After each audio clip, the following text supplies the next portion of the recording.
Бири сүйгөн үчүн ошентип баардыгы болуп атат да. Это любовь.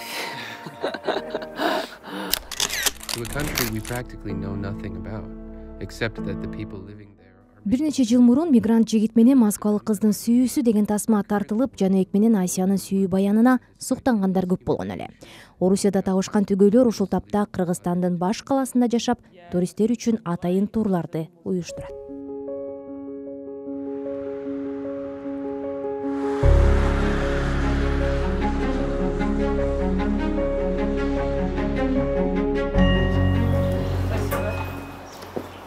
Погода сегодня отличная. В целом для прогулки самое то. Бүгүн Аламединскийге барабыз. Ал жактан бир сыйра өзүбүз кичине эс алып, жөө эле басып, күздүн кичине сиңирип өзүбүзгөчү.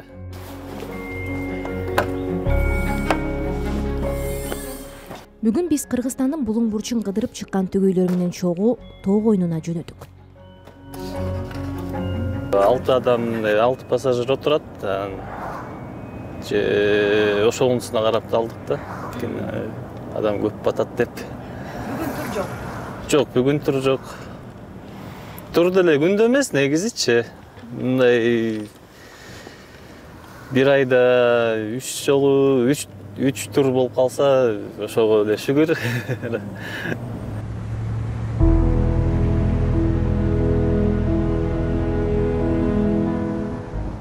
Ася Хашим Москвада туулуп өскөн. Кыргызстанга биринчи жолу мындан 3 жыл мурун гана келген. Ну, конечно, я вообще не ожидала, что такая красота меня ждет. Кыргызстанда мени ушундай коозук күтүп турарын билген да эмесмин. Биринчи келген күндөрү терезеден эле тоо көрүнөрү таң калыштуу болду. Азыр бул керемет көрүнүшкө көнүп деле калдым. Ошентсе да ар бир мезгил алмашкан сайын ушинтип Жаныбек экөөбүз жаратылыш койнуна жөнөйбүз. Этот эффект вау все равно присутствует, и каждый раз поражаемся, удивляемся.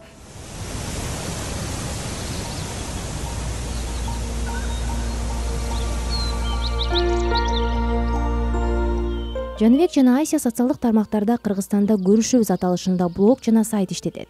Алар Кыргызстанга келген туристтерге көбүнесе жөө маршруттарды сунушташат. Түгөйлөр кайрылган туристтердин көбү орусиялыктар. Эмне үчүн тур да башталды? Анткени көбүнчө досторубуз Москвадагы, айрыкча Айсянын көбүнчө достору да келип атты. Алар кооздукту көрүп алып, жаратылышыбызды көрүп суктанышып, өзүңөр да кылбайсыңарбы, биздин да тааныштарыбыз келет эле, силерге жөнөтөт эле, Кыргызстан ал эмне экенин алар да негизи билишчү эмес. Келгиле, көргүлө, бул сонун жер деп эле баардыгын эле айтып атып эле, ошентип алар келип башташты. Случилась мобилизация, много людей. Биздин ишибиз Орусияда мобилизация башталган учурга туш келди. Ошондуктан бизге көбүнесе Кыргызстанга убактылуу көчүп келген орусиялыктар кайрыла баштады. Алар Кыргызстандын жаратылышы, эли, тарыхы менен таанышкысы келет. Турлар оор учурда бири-бирибизди колдоо, өлкөбүздө болуп жаткан окуялар тууралуу сүйлөшүү же кээ бир учурларда ал реалдуулуктан алыстоого да жардам берет. Жаныбек экөөбүз үчүн кошумча каражат болуп калды. Похожие, общие и так далее. Тур уюштуруп берүү үчүн бул түгөйлөргө кайрылган туристтерди алардын сүйүү баяны да кызыктырат. Жаныбек көп жыл Орусияда иштеген. Айся менен кантип таанышканын мындайча баяндады. Айся менен 2019 тааныштык. Жазында десе болот, эми кыш, жаз ошо февралда болуп калды да. Ошо ал учурда мен уже таксиде болуп калгам. Москвада жүргөндө бизди кыргыздарды көп деле эметпейт, карабайт деген эле ой менен эле жүрүп калдым, бирок эми жактырып, жакшы эле сүйлөшүп, жеткизип келем. Ошол эле күнү эле мага WhatsAppка жазды. Кандай мени ошо жеткиздиң элең депчи. Мен чечтим өзүмө дагы, мен сүйлөшкөн кызым болот. Аябай жакты. Было немножко сложно сначала, вообще было сложно. Алгач мамиле куруп баштаган кезде бири-бирибизди түшүнүү деле оор болду. Мисалы Жаныбек туулган жери Кыргызстан тууралуу айтканы эсимде. Ал кезде менин Кыргызстан тууралуу түшүнүгүм таптакыр жок эле. Борбор Азия десе Казакстан же Киргизия деп ойлогом. Ошол эле кезде Орусияда мигранттарга болгон стереотиптүү мамиле бар. Бирок мен антип адамдарды бөлчү эмесмин. Мага алардын кайда төрөлгөнү, ким экени маанилүү эмес.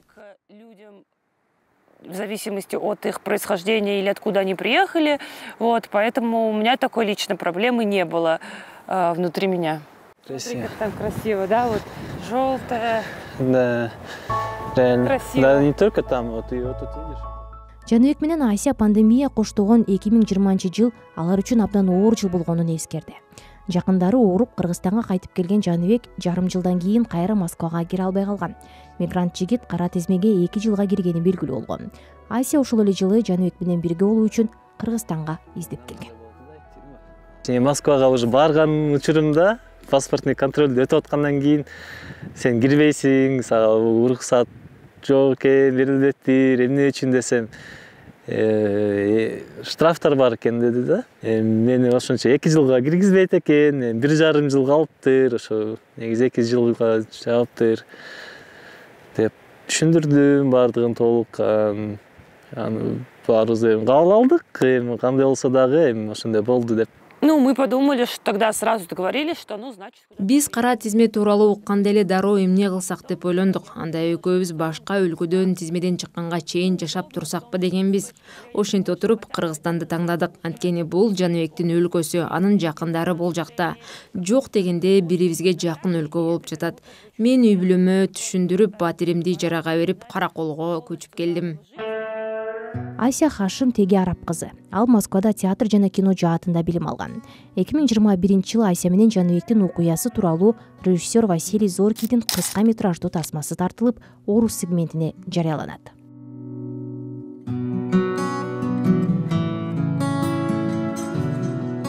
В фильме, который Вася снимал, и вообще часто... Ал фильм чыккандан же негизи эле бул окуяны айтып берсек, баары эле мени сүйүү үчүн өз жерин, жакындарын таштап башка өлкөгө көчүп кеткен адам катары сыпатташат.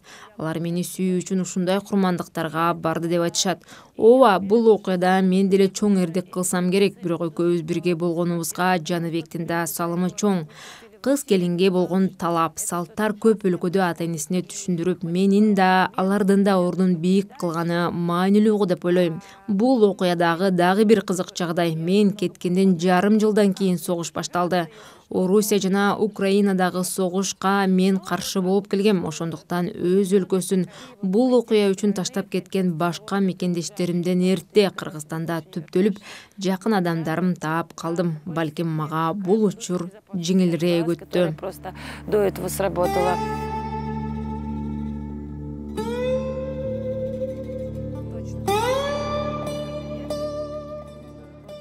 Жаныбек Караколдук жигит. Айся экөө алгачкы 1 жыл Караколдо, анын ата-энесинин жанында турушкан. Кыргыз кыздан эле ал эле. Мам эми негизи эле айтып жүрчү, кыргыз кыздардан ал ошондой кыл деп. Мам дагы кийин өзү да көрдү, сезди десе да болот. Ата-энем баардыгын сезишти. Сүйөт экен, макул эми сен тандооң болуп атса биз колдойбуз депчи. Каршы болбойбуз деп айтышты. Ошо бардыгы жакшы. Азыр эми эки тарабыбыздын үй бүлөбүз, ата-энебиз менен бардык мамилелерибиз аябай сонун. Эки жак мага биредей үй бүлөдөй. Айсанын да бир туугандары да, мен өзүмдүн үй бүлөмдөй эле сезем.